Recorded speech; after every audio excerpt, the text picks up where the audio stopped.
Pessoal, boa noite. Boa noite, Tenente João Carlos. Peço aos senhores desculpa aí pelo pouco de atraso, né?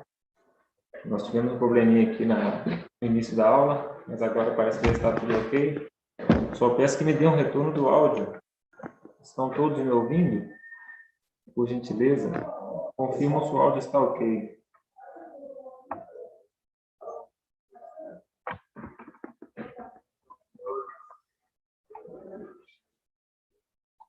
Boa noite a todos, Daiane, Gleice, Adriano, Gabriel, Roberto, Rafael Roberto, Marcos Davi.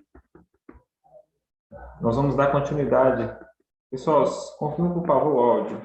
Eu vou acompanhando aqui nos comentários. Obrigado. Obrigado aí, Pauline, Marcos, Adriano, beleza. Obrigado. Obrigado a todos pelo retorno. Desejo a todos uma boa noite.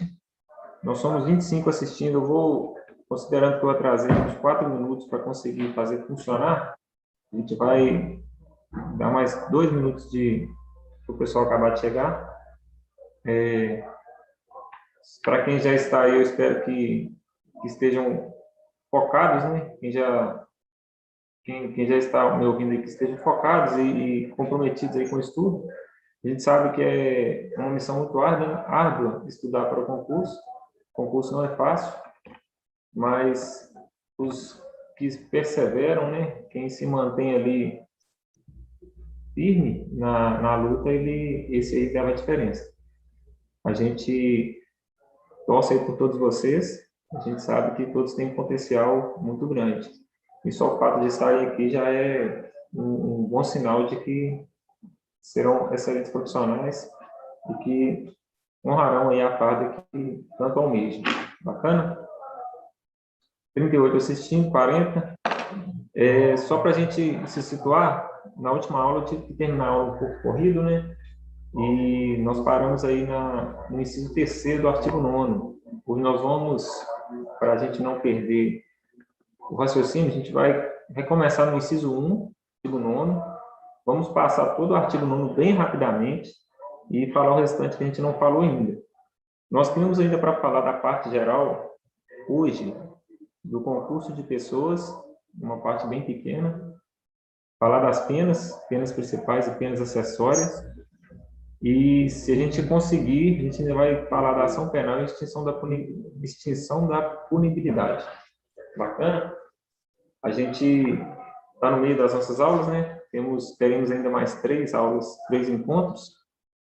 Próximos 3 encontros, eu pretendo passar com vocês aí a parte geral, a parte especial, já que a gente vai tentar finalizar hoje a parte geral.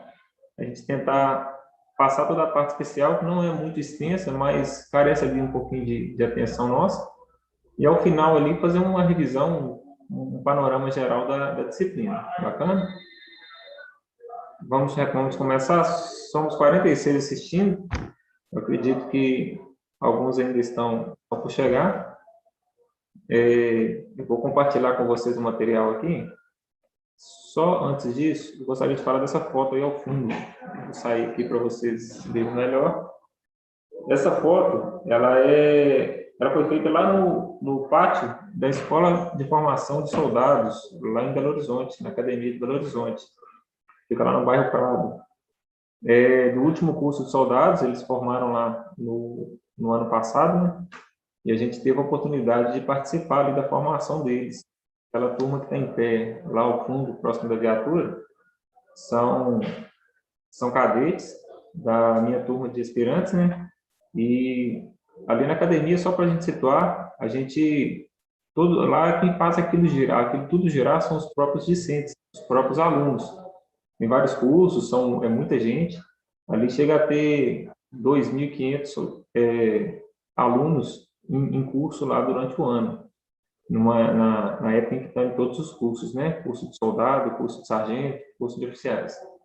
Então, essa era uma das atividades, choveu bastante nesse dia, foi uma atividade muito boa, e só para motivá-los mesmo. Nós teremos aí, futuramente, aí, com fé em Deus, algumas experiências desse tipo, e oportunidade de dividir ali conhecimento, dividir experiência e crescer juntos, beleza?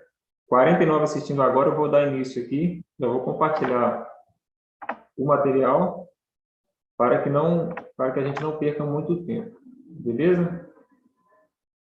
Só um minuto que eu vou buscar o material aqui já.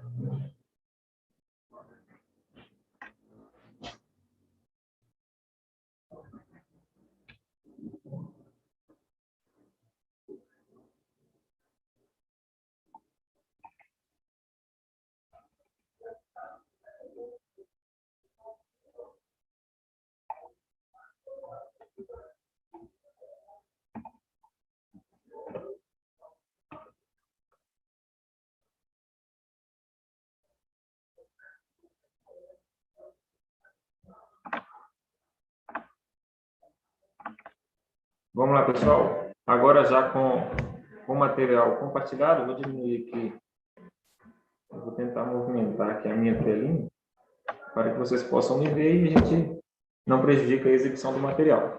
Vamos lá. Sem perda de tempo, são 8h50, 10 minutos aí que a gente enrolou, a gente vai compensar isso aqui agora, beleza? Artigo 9º, a gente vinha falando aí do crime militar, do direito penal militar, e o crime militar, ele envolve aí três partes, né, que são o fato típico, antijurídico e culpável, e além disso, esse fato típico, antijurídico e culpável, ele tem que se enquadrar em alguma das partes aí do artigo 9º, para que seja crime militar. Hoje ficou muito fácil do crime militar, porque a lei 13.491, de 2017, ela abrangeu muito o conceito de crime militar, a aplicabilidade, a amplitude ali do Código Penal Militar, ela se tornou muito mais extensa após a edição dessa lei, como nós já vimos. Então, vamos lá para a gente não perder tempo. Consideram-se crimes militares em tempo de paz, inciso 1, os crimes de que trata este Código, quando definidos de modo diverso na lei penal comum ou nela não previstos, qualquer que seja o agente, salvo disposição especial. Em poucas palavras, se o crime está tipificado no Código Penal Militar e não está exatamente igual em qualquer outra legislação, crime militar, beleza? Isso aí é o crime militar próprio, como nós veremos à frente, mas só para adiantar, esse é o crime militar próprio, aquele que só está no Código Penal Militar, ele não está em qualquer outra legislação. Inciso 2. Os crimes previstos neste Código e os previstos na legislação penal quando praticados. Os crimes previstos neste Código e os previstos na legislação penal quando praticados. E aí, no inciso 2, a gente tem que ver que nós temos algumas circunstâncias para que o crime seja militar. O crime vai estar previsto lá no Código Penal, na legislação de drogas, por exemplo, e para que ele se torne um crime militar, ele tem que estar em alguma dessas alíneas, das 5 alíneas do inciso 2. A linha A, quando ele for praticado por militar em situação de atividade, contra militar na mesma situação, ou seja, militar da ativa contra militar da ativa. Lembrando que o militar da ativa é aquele que está em condições de trabalho, aquele que não aposentou-se, não reformou, não está na reserva, ele está na ativa. Ainda que ele esteja de folga, ainda que ele esteja de férias, ele está na ativa. Então, militar da ativa contra militar da ativa, crime militar. A linha B. Por militar em situação de atividade, em lugar sujeito à administração militar, contra militar da reserva, ou reformado, ou civil. Ou seja, o militar em situação de atividade, para que ele cometa um crime contra um militar da reserva, reformado, ou contra um civil, exige-se que ele esteja em local sujeito à administração militar. Na linha B, nós temos 3 elementos a serem preenchidos, né? 3 requisitos a serem preenchidos. Que o militar seja da ativa, o autor do crime, que a vítima seja da reserva, reformada ou civil, e que o fato ocorra dentro de um lugar sujeito à administração militar, ok? Dentro de um quartel, dentro de uma embarcação militar, por exemplo. O crime que acontece dentro de uma viatura, só para a gente não ter, a gente trazer mais para a prática da gente. O crime acontece dentro da viatura. A viatura é um local sujeito à administração militar? Sim, é sim. Por mais que não seja que a viatura seja um objeto, ela é sim um local de sujeito à administração militar. Então, crime dentro da viatura é crime militar. Por militar, a linha C, o crime praticado por militar em serviço ou atuando em razão da função, ou seja, ele está de serviço, foi escalado, tem a escala de serviço para ele, e ele está cumprindo a escala, ou em razão de ele estar no local onde ocorreu um delito, um fato qualquer, o militar avoca para si a sua função. O militar está saindo ali da academia e se depara com um autor de furto correndo. O cidadão passou a mão na bolsa da vítima e saiu correndo. Aí o militar saindo da academia, viu e mandou ele parar de polícia. E ele estava de bermuda e de tênis e falou, parado polícia. Nesse momento que ele fala parado polícia, assume, ele avoca para si a função e passa a estar atuando em razão da função. Neste caso, é comete crime militar. E aí vamos seguir com a linha só para a gente entender o que ela quer dizer. Por militar em serviço ou atuando em razão da função, em comissão de natureza militar ou em formatura, ainda que fora do lugar sujeito à administração militar, contra o militar da reserva formado civil. Opa! Se na linha B existe que o militar pratica o crime em local sujeito à administração militar contra o militar da reserva reformado ou civil, na linha C já trata diferente isso aí. Ele traz para a possibilidade do crime militar ocorrer fora do local sujeito à administração militar. Foi o exemplo que a gente deu do desfile de 7 de setembro. E a gente imaginou lá o militar da reserva desfilando lá na Praça 7, lá em Belo Horizonte, e um militar da ativa, ou atuando em razão da função, cometeu um crime militar contra ele. Por mais que seja um local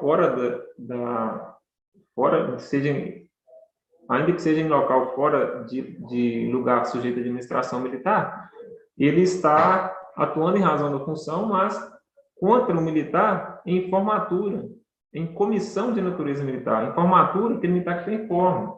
Está ali todo mundo coberto e alinhado, um atrás do outro, todo mundo na posição de sentido, sob o comando de um comandante de pelotão, por exemplo. Então, seguimos.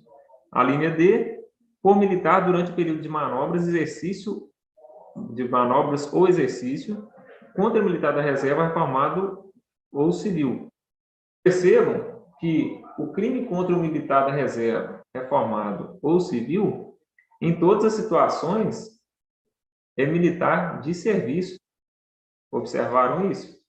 A linha A é militar da ativa contra militar da ativa, ok. A linha B, militar em situação de atividade em lugar sujeito à administração militar, contra militar da reserva formado civil, ou seja, militar da ativa no quartel, militar em condições de serviço. A linha C, militar de serviço atuando em razão da função, em comissão de natureza militar ou formatura, ou seja, militar de serviço atuando em razão de função, em condições de serviço. A linha D, ou militar durante o período de manobras ou exercício, ou seja, função, exercício da função, ele está ali trabalhando. Durante o período de manobras ou exercício são aquelas simulações. Algumas cidades aqui do 75º Batalhão, a gente está fazendo simulado de explosão de caixa eletrônico. Aquilo é um exercício militar, é um exercício de treinamento militar. Então, o crime cometido naquelas circunstâncias se enquadra aqui na linha delta, na linha D. É mais comum, é claro, nas Forças Armadas, quando eles fazem treinamento de guerra, né? Obviamente, é mais comum esse enquadramento para os militares das Forças Armadas. Então, a linha D, a linha E, por militar em situação de atividade, contra o patrimônio sob administração militar ou a ordem administrativa, ou seja, aqui já não temos uma vítima ou pessoa vítima, mas nós temos o patrimônio militar, a ordem administrativa militar, ou seja, a instituição militar é a vítima do crime militar aqui. E aí nós temos a linha C, o inciso 3, quer dizer, o inciso 3, ele trata, nós começamos a falar dele na última aula, e ele vem trazer o quê? As hipóteses em que o militar da reserva, o reformado ou civil, venham a cometer um crime militar. Beleza? Para que o militar da reserva reformado ou civil cometa um crime militar, ele pratica o fato típico, antijurídico e culpável e se enquadra na linha no inciso 3. Beleza? Então, vamos ao inciso 3. Os crimes praticados por militar da reserva, reformado ou civil, contra as instituições militares, considerando-se como tais não só os compreendidos no inciso 1 e 2, nos seguintes casos: contra o patrimônio sobre a administração militar ou contra a ordem administrativa militar. A gente deu o exemplo do militar da reserva, que vai no quartel e, chegando lá, ele se estressa, ele perde a cabeça, ele perde a paciência com alguma coisa, ele começa a chutar a porta, chutar o balcão, chutar a mesa do quartel. Isso é um ato contra o patrimônio sobre a administração militar. Ou mesmo contra a ordem administrativa militar. A ordem administrativa que tudo está funcionando normalmente. As instituições militares, elas têm um diferencial muito grande, que é das coisas funcionarem efetivamente. O quartel normalmente é organizado, tem um comandante, tem um subcomandante, cada um tem a sua função bem delineada, cada um sabe o que vai fazer. Quando a pessoa não sabe, ela é orientada, ela recebe a ordem para fazer. E tudo funciona ordenadamente, não tem desordem. E aí, quando o militar da reserva é formado, o civil, ele traz a desordem para o quartel.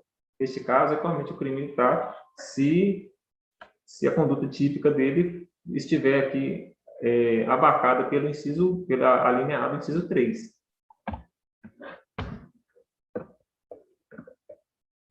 A linha B. Em lugar sujeito à administração militar, contra o militar em situação de atividade, contra o funcionário do Ministério da Justiça Militar no exercício inerente à função ou cargo. O que nós temos aqui? Nós temos o crime aqui já contra... Espera que eu perdi. Nós temos aqui o crime já em local sujeito de administração militar, mas contra um militar de serviço ou contra um funcionário um funcionário militar ali de serviço, funcionário do Ministério Militar da Justiça Militar de serviço, no exercício da função inerente ao seu cargo. Ou seja, o Código Penal Militar que ele traz essa hipótese para quê? Para proteger, para cuidar, para guardar o serviço. O serviço militar, nós veremos mais à frente, que ele é um bem jurídico muito importante aqui nas instituições militares. É um bem jurídico muito importante para o Código Penal Militar. Tanto é que nós temos delitos, crimes contra o serviço. Então, além no direito penal comum, vocês viram lá o bem jurídico mais importante para o direito penal comum foi o homicídio, correto? Lá no artigo 121. Acredito que a professora Kiri tenha frisado isso com você, senão é o seguinte: do Código Penal, ele traz normalmente o primeiro artigo dele, o primeiro delito ali da parte especial é o que guarda o bem jurídico mais importante. E ali, sucessivamente, ele vai diminuindo ali o grau de importância e é claro que não tem como você colocar dois crimes importantes no mesmo lugar. Mas ele é organizado mais ou menos nesse sentido. Então, o bem jurídico vida para o direito penal comum, com certeza que é o mais importante. Ninguém pode perder a vida por interesse de outrem, né?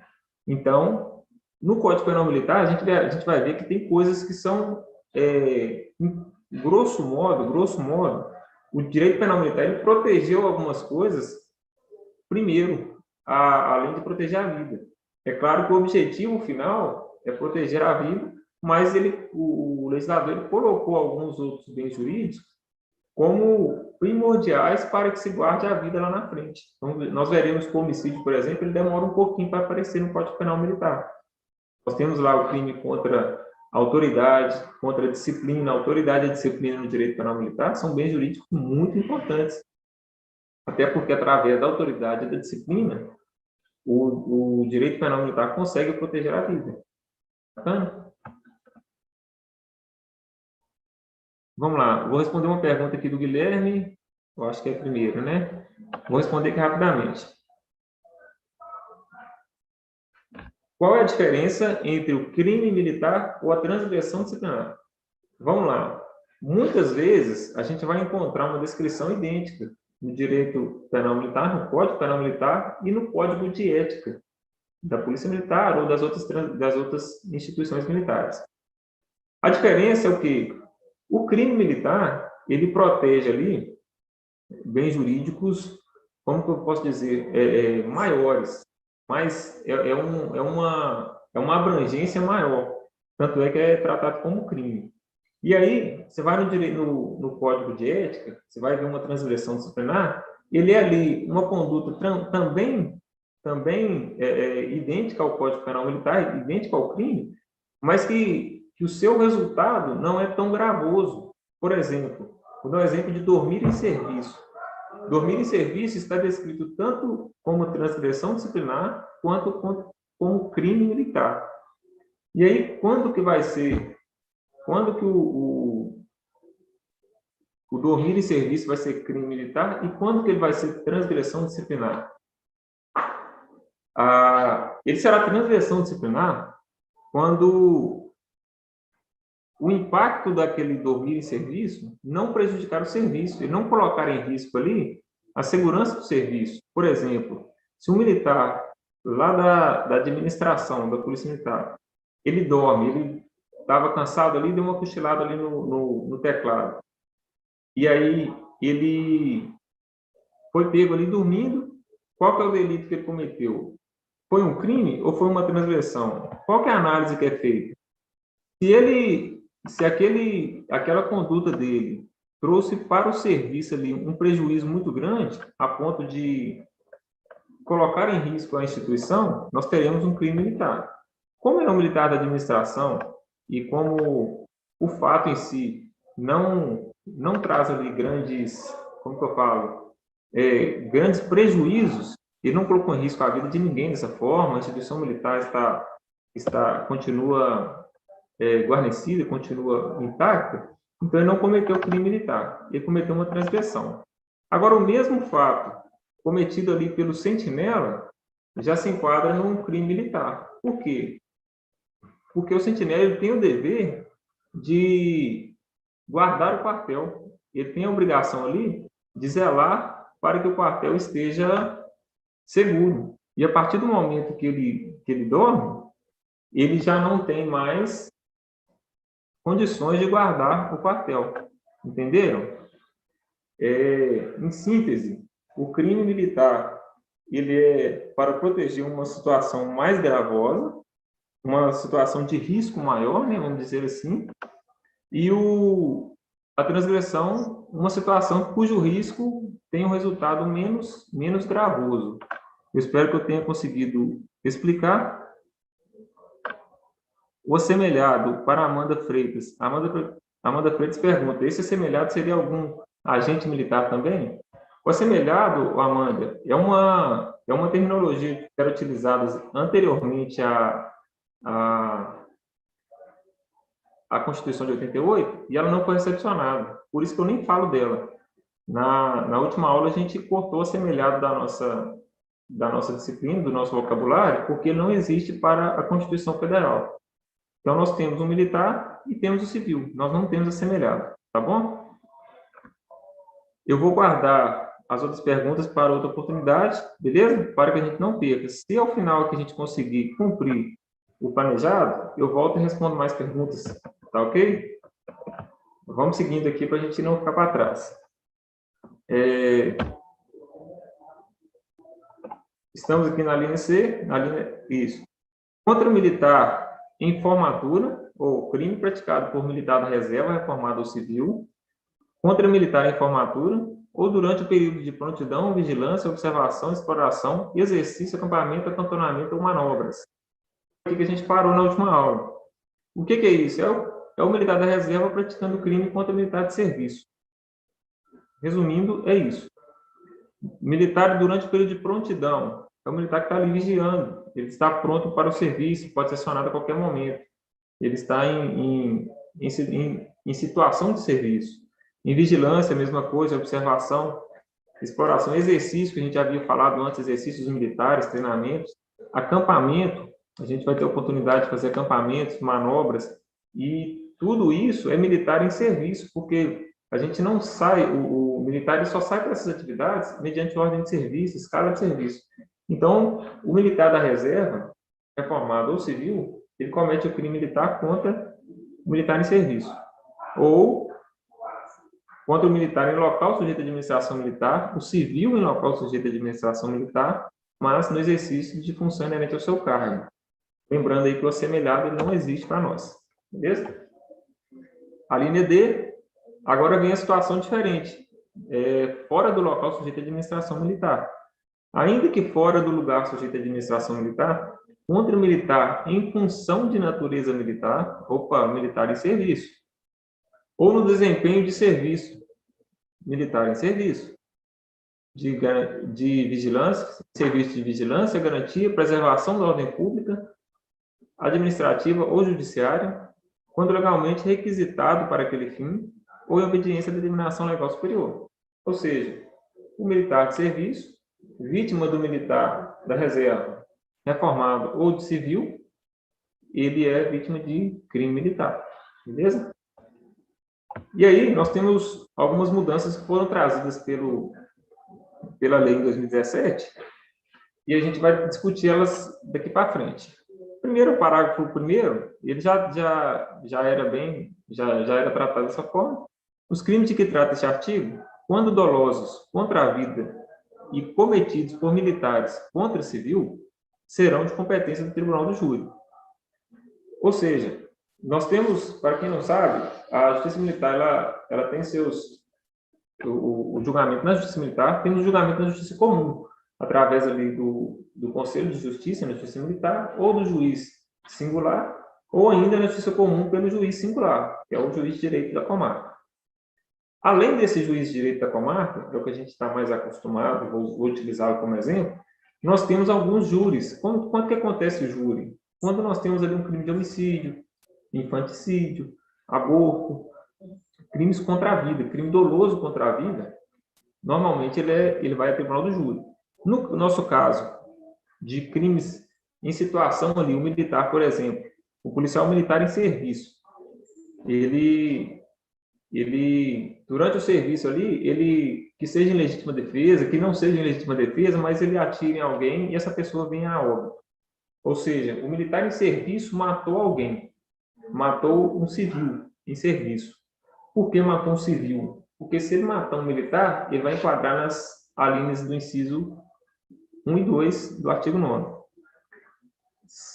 A partir do momento que ele mata um civil, ele já enquadra aqui no parágrafo 1º. Se ele pratica um crime doloso, lembrando, é aquele que a pessoa tem a intenção de matar ou assume o risco de produzir esse resultado, ou assume o risco de matar. Ou seja, quando o militar atira contra uma pessoa, ela assume o risco de matá-lo ou quer matá-lo. Cometido por militar contra civil, serão competentes do Tribunal do Júri. O que seria o Tribunal do Júri? O Tribunal do Júri é um conselho formado por membros da comunidade, membros da sociedade civil ali. Eles se alistam previamente e aí, quando tem a demanda de júri, eles são convocados ali a estarem no júri e eles fazem esse julgamento. Estando ali o juiz só para gerir ali e bater o martelinho no final com a decisão do júri. O júri é quem decide. Então, os crimes que trata esse artigo, quando dolosos. Aqui é importante a gente ficar atento, porque a banca ela pode colocar algumas pegadinhas aqui. Crimes dolosos contra a vida, ou seja, eles podem colocar crimes culposos, ou podem tirar a expressão dolosos, falarem só. Para você falar se está certo ou errado, marcar VOF, ou marcar a alternativa correta ou incorreta, e eles podem descrever esse parágrafo da seguinte forma: os crimes de que trata este artigo, quando praticados contra a vida de civil, são de competência do Tribunal do Júri. Os crimes de que trata esse artigo, quando culposos, contra a vida e cometidos por militares contra civil, ou eles podem trocar de lugar a palavra militar e a palavra civil. Então, prestem atenção na leitura, leiam com calma, com paciência, para que vocês não se equivoquem aí no entendimento. Às vezes a gente vê a questão da de graça, porque, o artigo 9º, não, isso aqui eu li 350 vezes, eu sei de cor salteado. Pois é, mas aí a mente da gente engana às vezes. Você vê todas as palavras que você precisava ver, mas às vezes uma está trocada de lugar e você se perde. Por exemplo, os crimes de que trata esse artigo, quando dolosos, contra a vida, cometidos por civil, contra militar, serão de competência do tribunal do júri. É fácil de você ler isso aqui e passar batido, beleza? Então, leiam com calma, tenham atenção e estudem, leiam com paciência em casa também, para que vocês cheguem na prova mais preparados. Vamos seguir, parágrafo 2º. Os crimes de que trata este artigo, quando dolosos contra a vida e cometidos por militares das Forças Armadas contra civil, já temos uma diferença. No início, no parágrafo 1º, cometidos por militares contra civil. Aqui nós já temos militares das Forças Armadas. O que a gente tira disso? Se o crime é cometido por militar estadual, PM ou BM, Polícia Militar, Bombeiro Militar, vai para o tribunal de júri. Se é cometido por militar das Forças Armadas, Exército, Marinha e Aeronáutica, vamos acabar de ler. Serão da competência da Justiça Militar da União. Serão da competência da Justiça Militar da União se praticados nos contextos.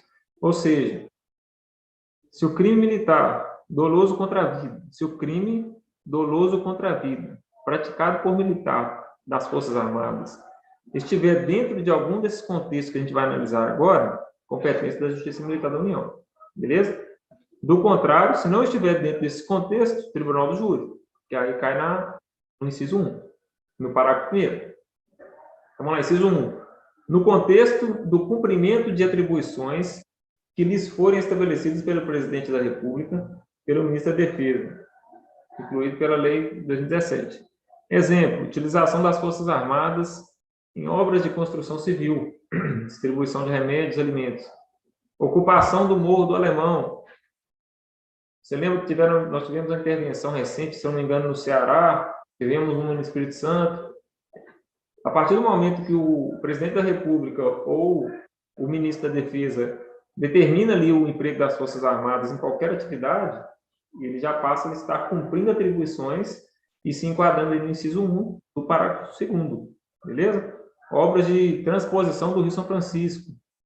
Tem militar do Exército trabalhando. Na BR-101, eu tive a oportunidade de ver, passa na BR lá, aquela obra linda, caminhão, carreta, tudo camuflado, o pessoal do Exército trabalhando.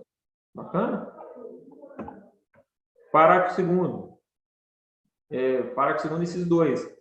A ação que envolva a segurança de instituição militar, ação que envolva a segurança de instituição militar ou de missão militar, mesmo que não beligerante. Ou seja, ação que envolva a segurança do quartel, a segurança da missão do militar, de uma escolta militar, por exemplo, uma missão militar. O militar foi empenhado, o Exército foi empenhado para escoltar, por exemplo, o presidente até determinado local. Se nesse meio de caminho em que o Exército está fazendo a escolta do presidente, um militar do Exército vinha cometer um crime doloso contra a vida de civil para proteger essa missão, que não é uma missão beligerante, não é uma missão de guerra, ele está inserido aí no inciso 2. Ele será julgado conforme inciso 2.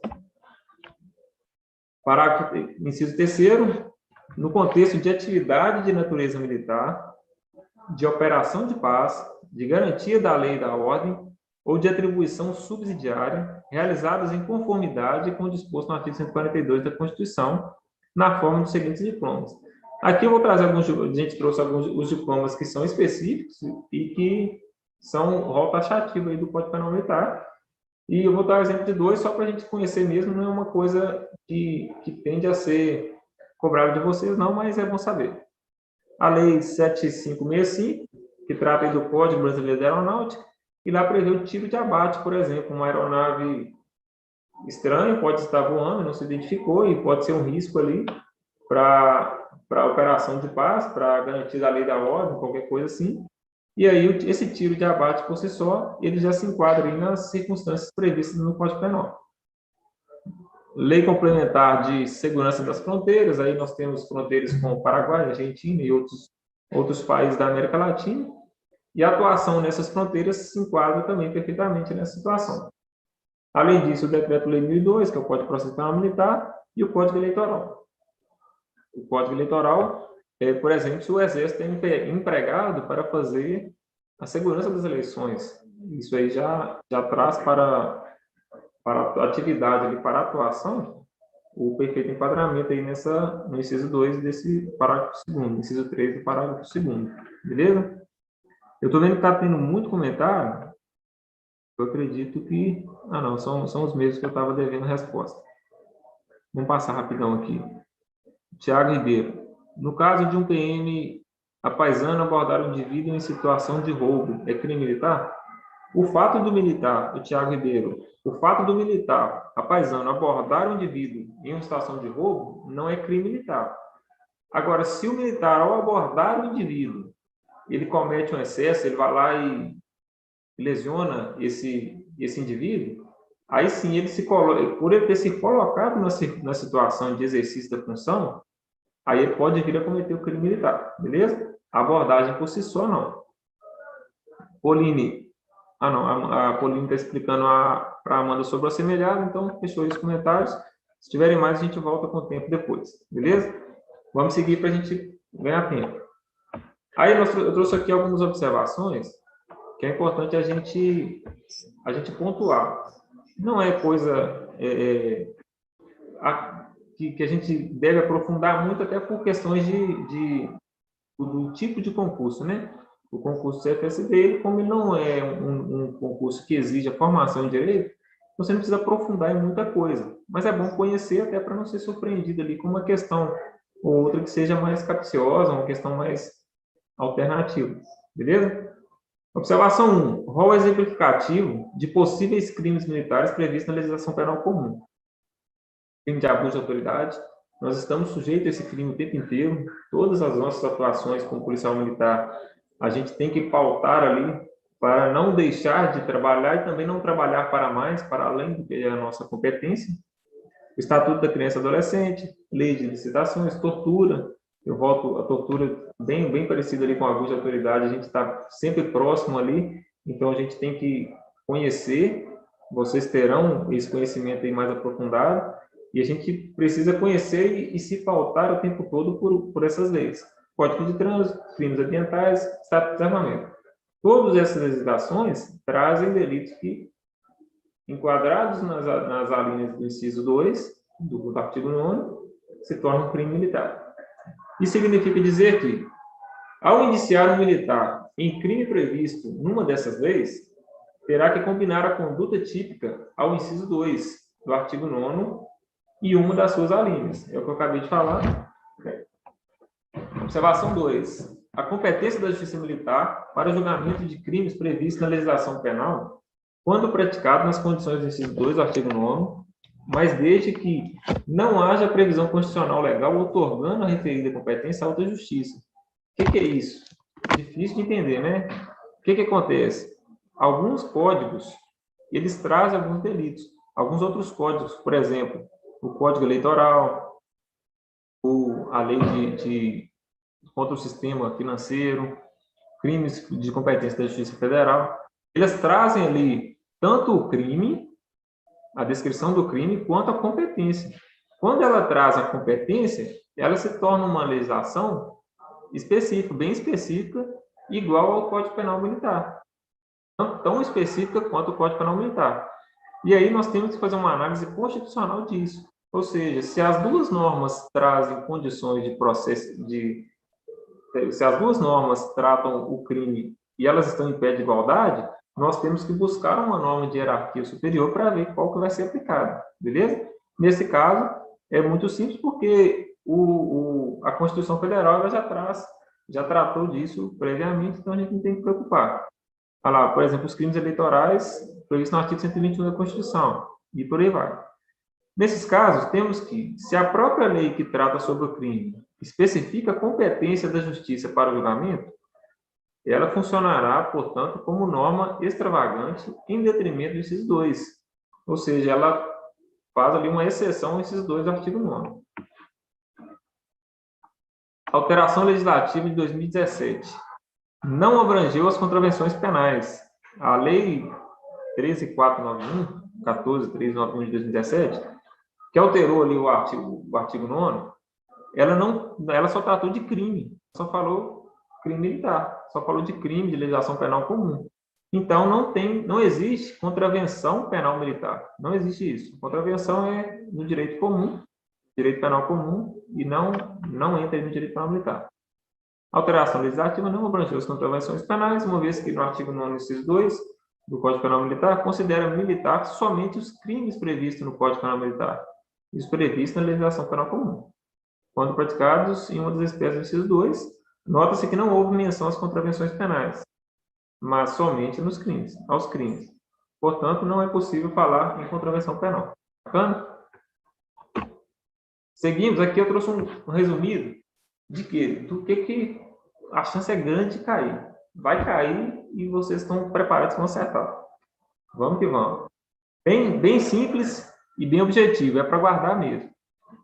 Artigo 9º, inciso 1. Crimes militares próprios. Nós havíamos falado, é aquele que só está previsto no Código Penal Militar. Que seriam crimes militares próprios, cuja prática não seria possível senão por militar. Exemplo, o motim, a revolta, a deserção e outros delitos que só estão previstos no Código Penal Militar. Então, não tem como militar praticar esse crime, não. Não tem possibilidade do civil praticar esse crime, não. Beleza? E aí nós vamos para o inciso 2, crimes militares impróprios. Militares impróprios são aqueles que estão descritos no Código Penal Militar e também na legislação penal comum, ou somente na legislação penal comum. Agora, com alteração, tem essa possibilidade.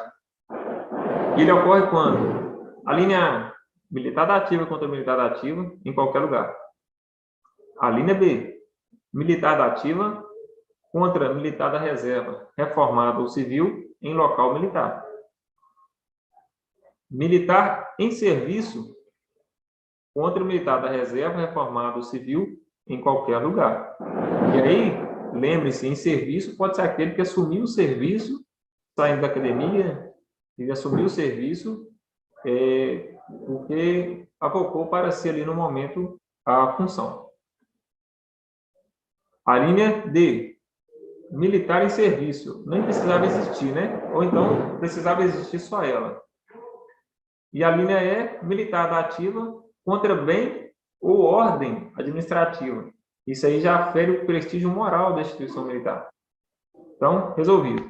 A chance é muito grande de cair o inciso 1 e 2. Militar da reserva já é uma cobrança mais rara, mas pode acontecer, então dê uma lida, mas dê uma papirada boa no inciso 1 e 2, que tem uma chance grande de cair. E aí nós vamos começar agora o concurso de pessoas. Se tiverem dúvidas sobre o artigo 9º, podem postar nos comentários, podem mandar no grupo também quando ele estiver aberto. Eu vi que algumas pessoas postam algumas questões ali e às vezes desperta ali um pouquinho de dúvida. E fiquem à vontade, mandem no grupo lá, me marquem. Eu vou pedir para mandarem no grupo mesmo, não mandar no privado, para que todos possam absorver o conhecimento ali. E a gente vai discutir. Se for coisa que eu não sei, eu vou pesquisar, nós vamos descobrir junto, beleza?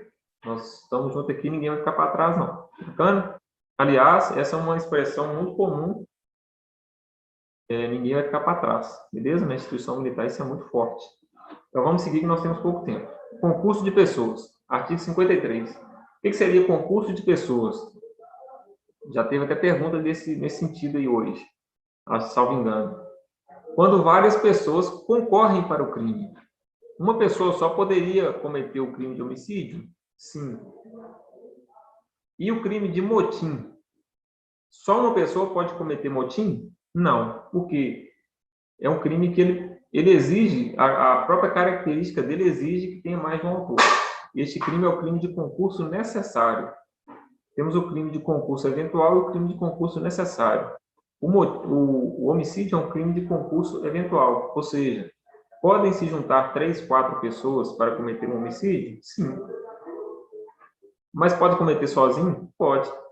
Então, é um crime de concurso eventual. O de concurso necessário é aquele que necessariamente precisa de mais de um agente.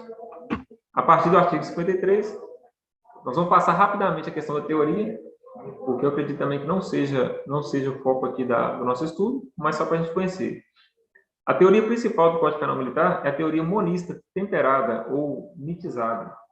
que ela diz? Todos aqueles que concorrem para o crime respondem por ele de acordo com o grau de sua culpabilidade. Ou seja, quem concorreu para a prática do crime responde conforme a sua culpa.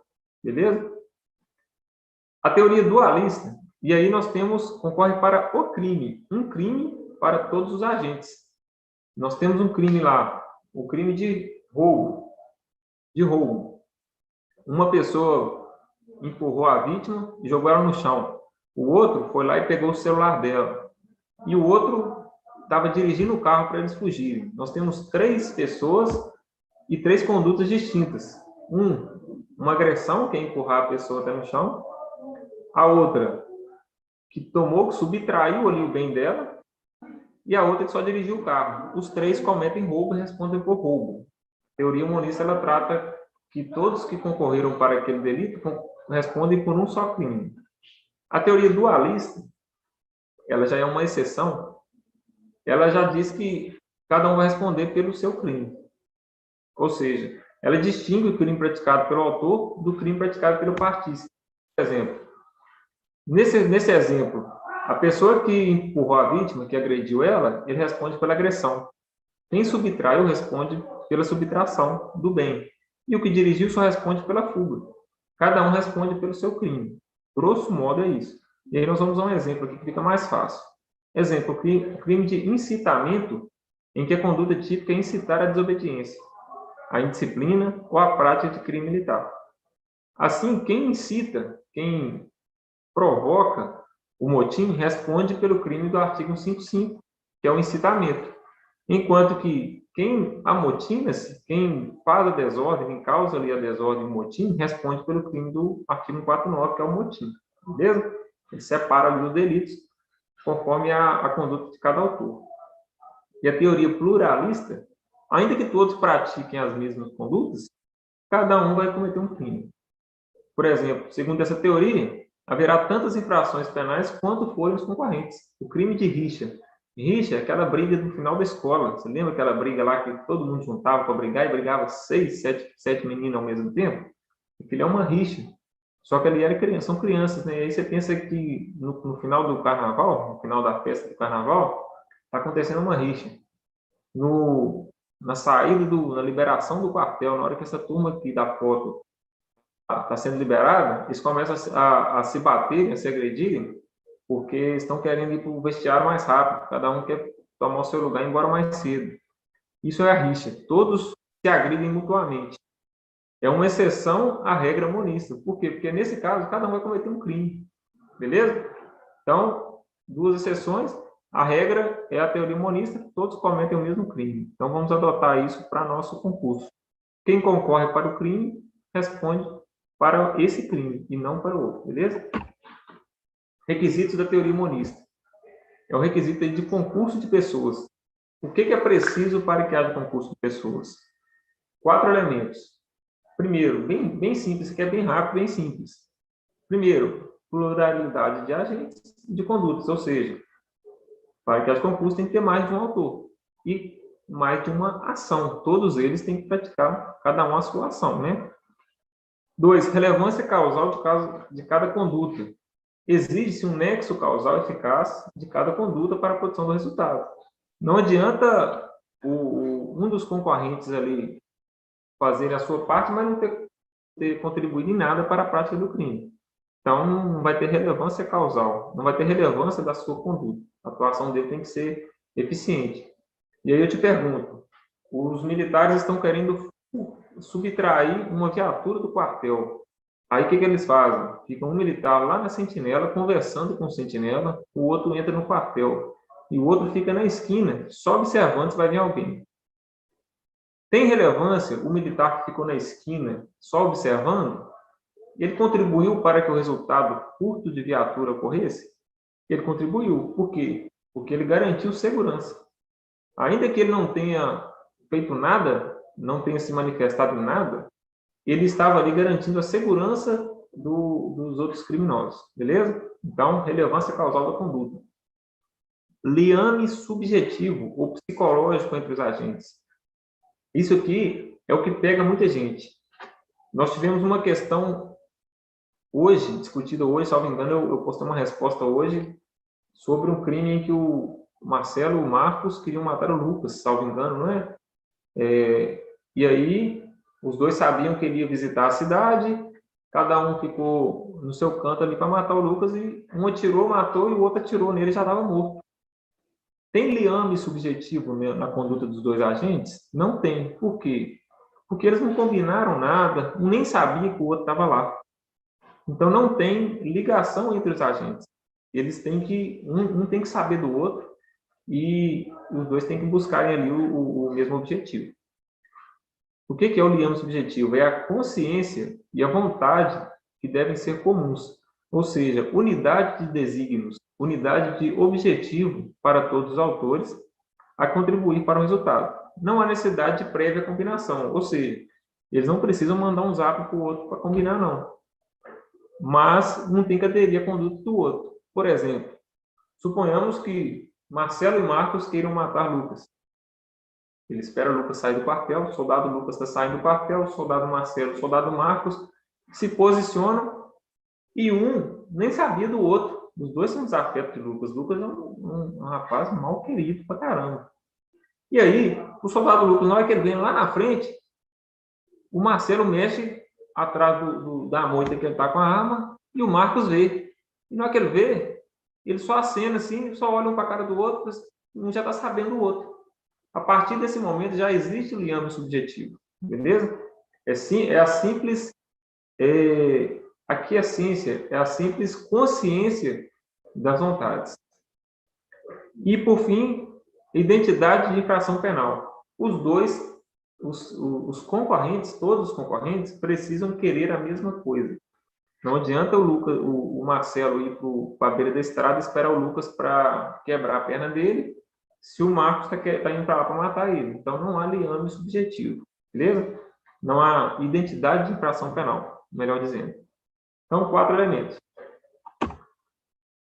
Aí nós temos o artigo 53, parágrafo 1º, ele trata aí sobre a comunicabilidade das circunstâncias. A regra é que as circunstâncias não se comunicam. Aquela circunstância que não se transmite aos coautores, aos partícipes, pois devem ser analisadas individualmente. Quais as circunstâncias que se comunicam? A regra é que não há comunicação entre as circunstâncias. Mas, se essa circunstância foi elementar, se ela foi essencial para a prática do crime, para a ocorrência do delito, aí ela se comunica sim. Beleza? Por exemplo, o crime de desrespeito ao superior, ou, melhor dizendo, descumprir ordem de sentinela. Crime de descumprimento de ordem de sentinela. 2 pessoas, 2 militares chegam para entrar no quartel e o sentinela fala, vocês não vão entrar. Aí os 2 querem entrar. Para que o crime aconteça, o crime de descumprimento de ordem de sentinela aconteça, os 2 precisam saber que aquele militar que está lá é um sentinela. O sentinela, por si só, ele está descrito no tipo, a palavra sentinela. Ou seja, ela é uma circunstância elementar do tipo. Se for uma outra pessoa que está lá e não a sentinela, então não há o crime de desobediência à ordem da sentinela. Exemplo, a confissão espontânea proferida por um dos coautores não faz parte da sua pessoa, nem tampouco se transmite como atenuante, que é aos demais concorrentes. A confissão, vamos supor que várias pessoas cometam o mesmo delito, e um deles se arrepende e tal, fica chateado ali, pensa bem, cai na real e fala assim, eu vou abrir o jogo e vou falar. Se ele confessar, essa circunstância é tão pessoal dele, é tão dele, que ela não se comunica com os outros. Ela não tem nada a ver com o crime. Ela não tem capacidade de abranger mais ninguém, de atingir mais ninguém. Então, a confissão espontânea, por exemplo, ela só vai atingir quem se confessar. Só quem ir lá e abrir o jogo. Beleza? Exceção é o princípio da comunicabilidade. Quando é elementar, que nós acabamos de falar. Quando é elementar? Quando ele é essencial à conduta típica. Ou seja, quando o conhecimento do concorrente sempre se comunicam a este, conforme dispõe o finalzinho do artigo 53, parágrafo 1º. Exemplo de comunicabilidade. O exemplo da exceção, né? Quando que se comunica? Militares das Forças Armadas que, incitados por civis, se reúnem para descumprir ordem recebida por superior. Os civis receberão a pena, ou serão processados ali pelo incitamento, artigo 55. Os militares já serão processados pelo artigo 49. E aí, qual que é a circunstância que se comunica aí? A circunstância de serem militares, porque é um crime militar próprio, o crime de motim. Então, somente o militar pode praticá-lo. E já o incitamento, o civil pode praticar, não precisa ser militar para incitar, né? Então, aí teve uma pergunta hoje sobre isso aqui, foi até no privado, aí eu vou pedir para o candidato replicar no grupo. O que acontece? Concurso de pessoas, artigo 53. Cabeças. O que são os cabeças? Cabeça é aquela pessoa que dirige, aquele que instiga, aquele que puxa a fila, é o líder do crime. No crime de motim, por exemplo, que é um crime de concurso necessário, normalmente você tem aquele líder, aquele que sobe no palanque, aquele que pega o microfone, é o que dá o primeiro chute, esse é o cabeça. E aí, nós temos uma circunstância que o cabeça ele deve pegar a pena mais grave. Ele tem uma circunstância mais gravosa para ele. Nos crimes de autoria coletiva necessária, ou crimes plurissubjetivos de vários sujeitos, são aqueles que dirigem a ação, podendo ser oficiais ou praças. Ou seja, aquele militar que lidera o grupo criminoso, ele é o cabeça. Aí nós temos os crimes de autoria eventual, são os oficiais. Nos crimes de autoria eventual, são os oficiais sempre se delinquirem com inferiores ou inferiores quando exercerem função de oficial. O que o parágrafo está dizendo? O parágrafo está dizendo aqui. Quem é o cabeça? Cabeça é quem dirige a ação. Se no grupo de criminosos houver um só militar que seja oficial ou que exerça a função de oficial, ele será o cabeça, ainda que ele não esteja dirigindo a empreitada criminosa. Suponhamos que um grupo de sargentos, soldados e cabos estejam ali se amotinando, estejam causando desordem no quartel. E aí, em determinado momento, o tenente se junta a eles e começa também, ali insatisfeito com uma decisão do comandante, ele se junta aos cabos, soldados e sargentos, promovendo ali a desordem no quartel e descumprindo ordens de superiores. A partir do momento que o tenente entra naquele grupo, ele passa a ser o cabeça.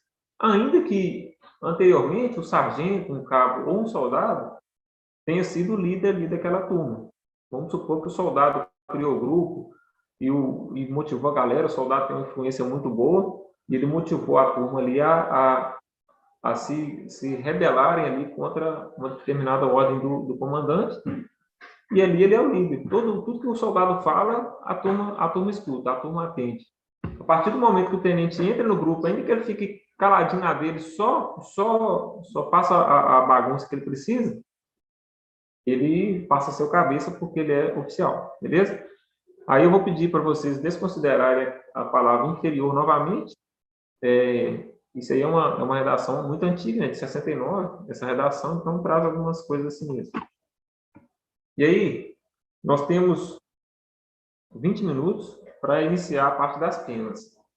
É bem rapidinho, que eu acredito que dá para a gente matar pelo menos as penas principais.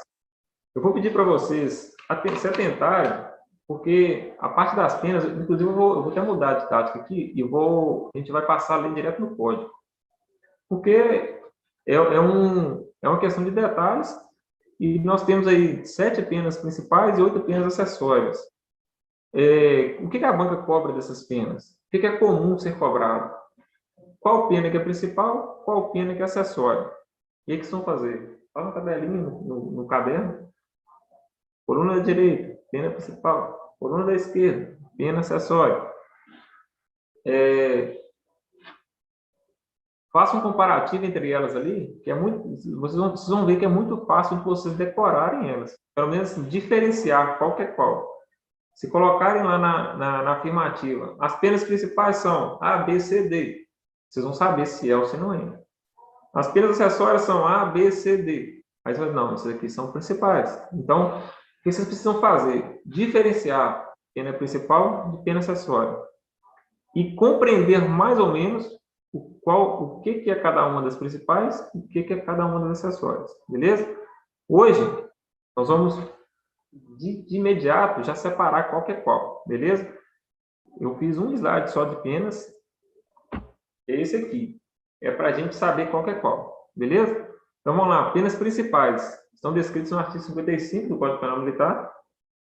Penas acessórias no artigo 98. Aqui, observem pela estética da descrição. As penas principais normalmente estão descritas com uma só palavra. Bizu. Ou seja, a afirmativa trouxe um tanto de palavra falando que é pena principal, você já desconfia, pois não deve ser não. Vamos lá. Nós temos uma só exceção, que é a suspensão do exercício de posto, graduação, cargo ou função. E aí, fica fácil. Nós temos lá penas principais. Morte.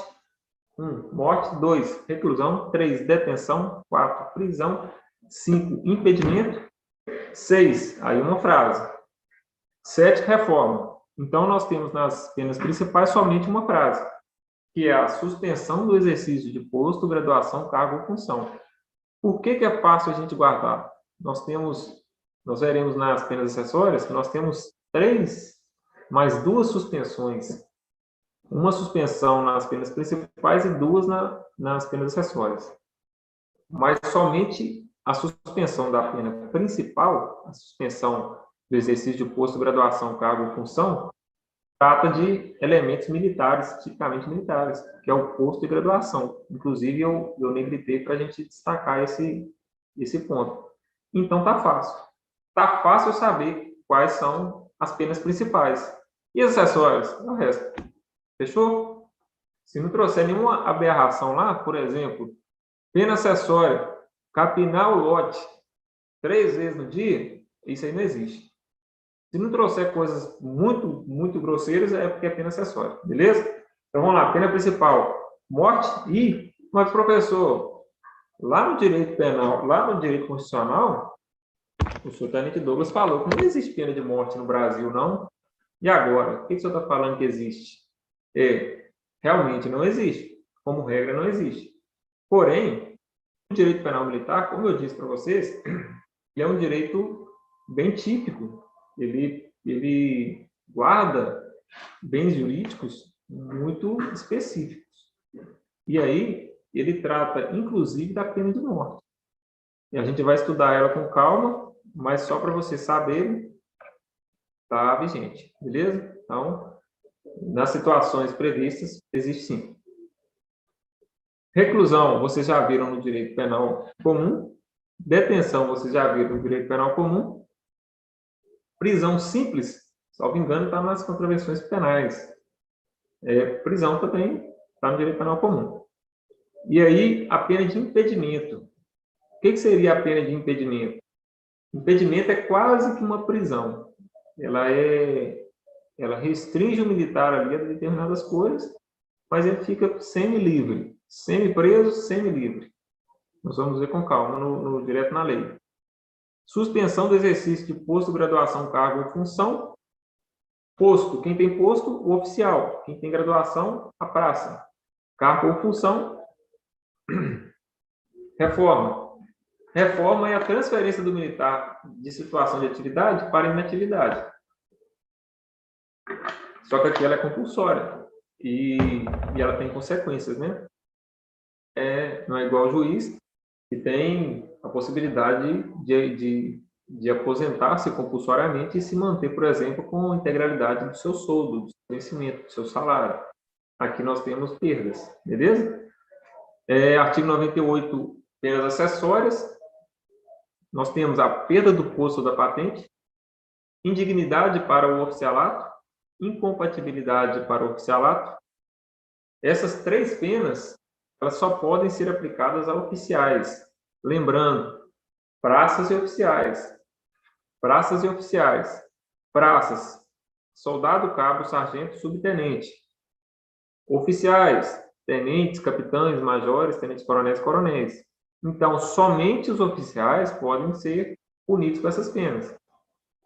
E aí nós vamos ver situações bem específicas em que elas podem ser aplicadas também. Por exemplo, a incompatibilidade com o oficialato e a indignidade com o oficialato, elas só podem ser aplicadas ali em caso de prática de determinados crimes bem específicos, beleza? Um exemplo aqui, só para vocês ficarem curiosos, é namorar no quartel, indignidade para o oficialato, beleza? Então, fiquem atentos aí quando vocês forem oficiais, que eu sei que vocês não vão passar no concurso de soldado e ficar quietinho, vocês vão correr atrás de estudar, que vocês já estão pegando aqui o caminho das pedras, então já fica sabendo. Se o oficial namorar no quartel, indignidade para o oficialato, beleza? Nós vamos explicar isso com calma, mas só para gerar curiosidade. Quarta pena, exclusão das Forças Armadas.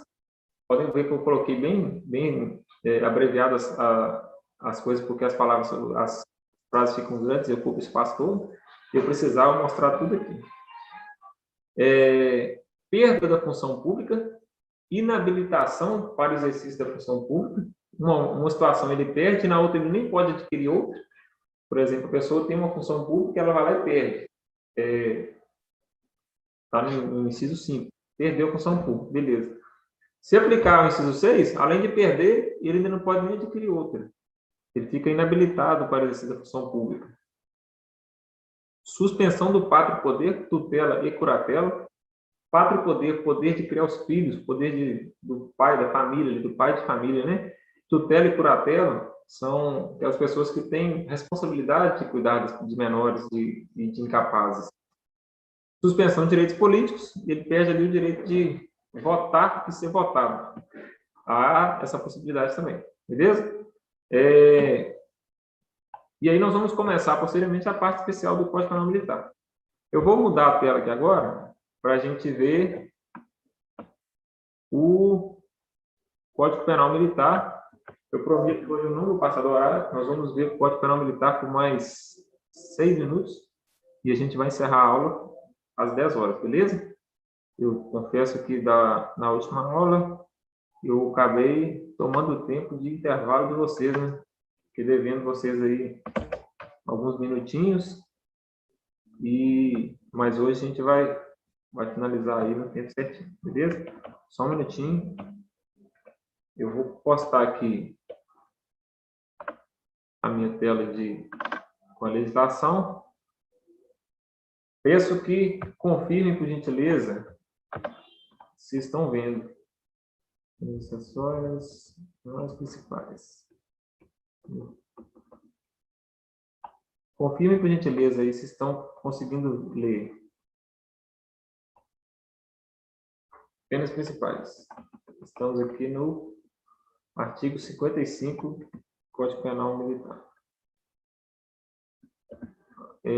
Conseguem ver? Vamos lá. Sentinela que foi distraído vai responder pela conduta. Sentinela que foi distraído vai responder pela conduta. Ô Pedro, com calma, eu te respondo isso aí no grupo, faz favor? Que eu não entendi bem a pergunta. Ah, sim. O sentinela que foi distraído, por exemplo, no exemplo de dormir em serviço, né? Se ele cochilar lá, o crime, gente, o dormir em serviço, por exemplo, a gente vai ver com calma, mas por crime de dormir em serviço, a transgressão de dormir em serviço, pode ser também ali uma circunstância bem atípica. Mas o militar está no segundo dia de serviço, terceiro, quarto, ele já está cansado e dá uma cochilada ali, mas que não seja uma coisa que ele planejou, que ele quis, deu aquela pescada e, pô, firma o corpo e vai. Pode nem correr no crime, até o sentinela. Nós vamos estudar isso com calma, bacana? Vamos lá. Então, beleza? O áudio está ok? A imagem está ok? Então, vamos seguir aqui. Vamos lá rapidamente, eu tenho mais 3 minutinhos. Penas principais, a gente já leu? Opa.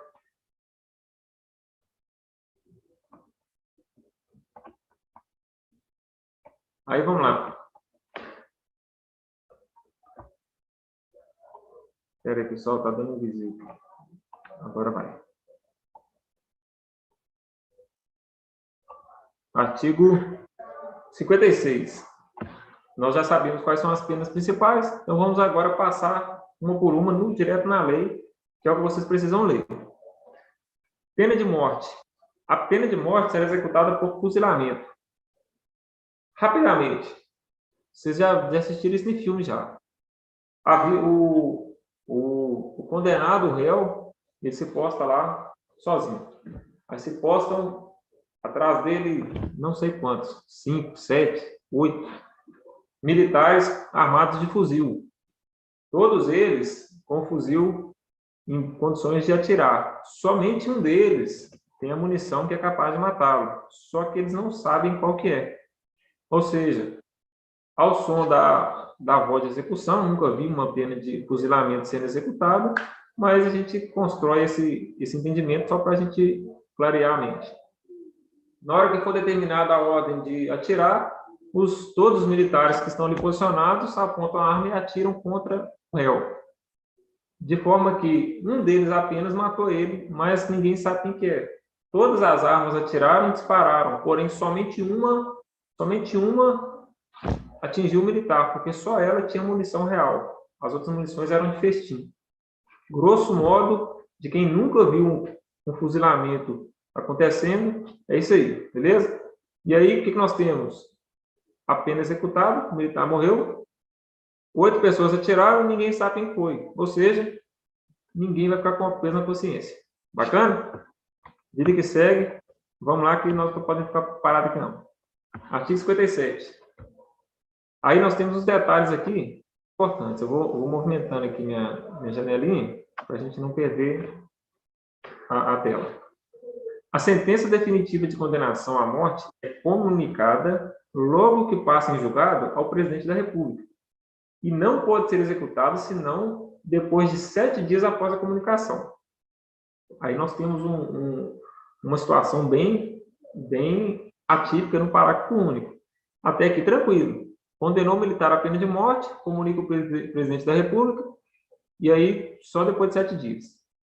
Só por que comunica o presidente da República? Porque ele pode ir lá e dar uma anistia, um indulto, ir lá e perdoar o cidadão. Beleza? Parágrafo único. Se a pena é imposta em zona de operação de guerra, pode ser imediatamente executada, quando exigir o interesse da ordem e da disciplina dos militares. Por quê? Por que não precisa respeitar o prazo de 7 dias, não precisa respeitar a comunicação ao presidente da República? Porque em zona de guerra, se você deixa de tomar uma providência de executar aquela pena ali, você pode comprometer todo o seu batalhão, entendeu? Pode causar desordem, pode causar ali, pode elevar os ânimos ali dos demais militares e além de não executar aquela pena, você ainda perder todo o seu pelotão, todo o seu batalhão, beleza? Por isso que ela é executada ali em caráter de urgência. Mínimos e máximos genéricos. Infelizmente, nós não vamos conseguir seguir muito longe, né? O mínimo da pena de reclusão é de 1 ano e o máximo é de 30 anos. O mínimo da pena de detenção é de 30 dias e o máximo é de 10 anos. Então, falou lá na questão, enumere a primeira coluna de acordo com a segunda. Item 1, reclusão. Item 2, detenção. Aí lá no parênteses, mínimo 1 ano, máximo 30 anos. Mínimo 30 dias, máximo 10 anos.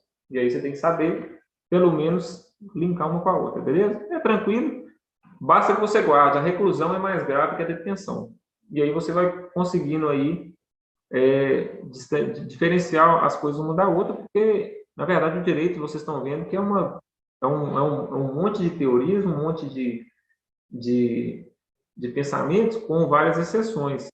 E aí a gente tem que criar um mecanismo para driblar isso e guardar, beleza? Vamos ficar por aqui, nós não vamos avançar mais. Paramos no artigo 58. Na próxima aula, provavelmente na quinta que vem, nós vamos destrinchar esse restante e vamos iniciar a parte específica.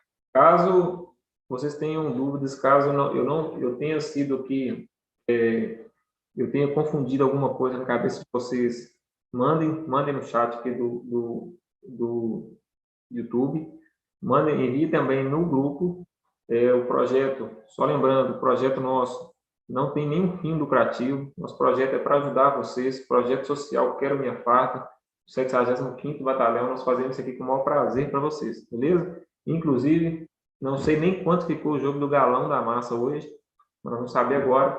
Bom descanso para vocês, vão com Deus, estudem, peguem firme, não deixem o desânimo dominar vocês, beleza? Algumas coisas estão no nosso domínio, outras não estão. Bacana? Então, faça a sua parte, dê o seu melhor.